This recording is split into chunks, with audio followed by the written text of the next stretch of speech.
Parliament ఎన్నికల్లో కాంగ్రెస్ ను గెలిపించాలన్నారు TJS అధినేత ప్రొఫెసర్ కోదండరాం. యాదాద్రి భువనగిరి జిల్లా చౌటుప్పల్లో పార్టీ కార్యాలయాన్ని ప్రారంభించారు.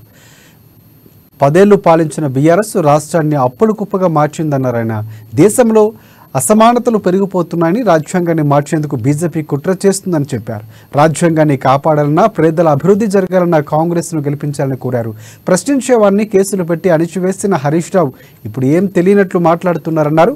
హరీష్ రావు తీరు దెయ్యాలు వేదాలు వల్లించినట్లు ఉందని మండిపడ్డారు.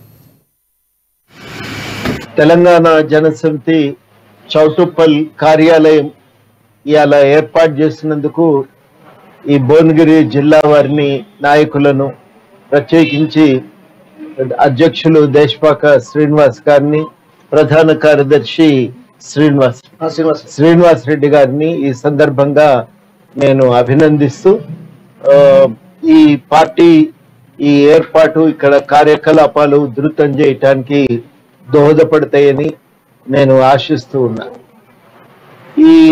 ఇవాళ కీలకమైన సందర్భంలో ఉన్నాం. రాష్ట్రంలో జరుగుతున్నటువంటి పార్లమెంటు ఎన్నికలు, దాని ప్రాధాన్యత చాలా ఉంది. ప్రజలందరికీ మేము కోరేది ఏంటంటే ఈ ప్రాధాన్యతను గుర్తించి అందరూ ఓటు వేయాలి. ఈసారి ఓటు కాంగ్రెస్ పార్టీ హస్తం గుర్తుకే ఓటు వేసి గెలిపించాలని ఈ సందర్భంగా ప్రతి ఒక్కరిని నేను అభ్యర్థిస్తున్నా.